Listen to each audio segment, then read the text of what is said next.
So when you go and buy a business, the private equity playbook that Adam Coffey talked about is that you buy a majority stake in the business. You ask the owner to reinvest, effectively roll equity, a portion of it. They become a minority investment with the view that over time, that minority stake, if all goes well, could end up being worth more than the original tranche.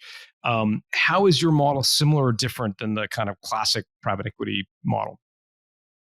Yeah, so what we do is we come in and we take a majority stake in an owner's business for cash. So you have an initial liquidity event for anywhere between, call it 65 to 85% of your business. We are not in the business of buying 100% of businesses because we partner with owners and we rely so much on the leadership at the localized brand level that it's critical for us for them to have skin in the game. Not just to have alignment of interests, but if we're going to benefit from that juicy second bite of the apple, we want them to as well. And I think that's what's one of the things that's made our model so successful is, we have the most incentivized local leadership you can have because it's the existing owners who have so much institutional knowledge about their market, about their business, about the industry as a whole. And they're equally as incentivized as anybody because we're all shoulder to shoulder co-owners of this thing. And so, where I see private equity, and I don't mean to generalize, but where I see private equity sometimes go wrong is take the approach, hey, buy 100% of these businesses and deploy a regional GM who just graduated from a Harvard Business School and have him run the show. That's not our model. Have I seen it work? Yes. Have I seen it go wrong? Yes. But that's not our model. Our model is predicated on partnership. So we take the majority stake.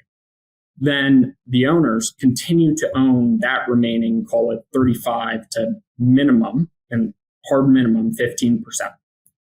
They continue to earn their W-2 salary. There's no downsizing. But they also get 35 to 15%, depending on their pro rata share of the excess cash flows quarterly. And this is another big thing that we love is you no longer have to feel like you're quote unquote cash poor as an owner. The benefit of the entrepreneurial journey, if you're doing it correctly, is the ability to draw cash flows in excess of your W-2 salary. That flexibility, that financial flexibility is what draws so many owners to owning their own business and running their own business. We don't take that away from them. They continue to get their pro rata share. So say it's a 65-35 partnership or a 70-30 partnership, they get 30% of their excess cash flow quarterly hitting their pocket in addition to their W-2 salary.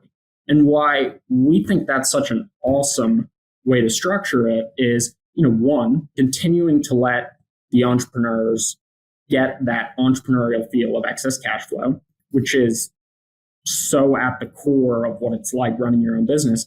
But two, when times are tough, you feel it in your wallet. You have less dollars hitting your pocket. It isn't a binary, $150K salary. It's, hey, $100,000 less in excess cash flow. Like, I gotta get on top of this. I gotta meet with my team. And so we like that model for a number of reasons.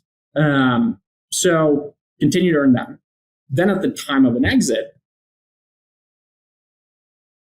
these owners who own a minority share in their business, they get the business level platform multiple of Guild, whatever it is, multiplied by their EBITDA and then their ownership percentage, whether it be 15, 20, 25, 30%, or 35%.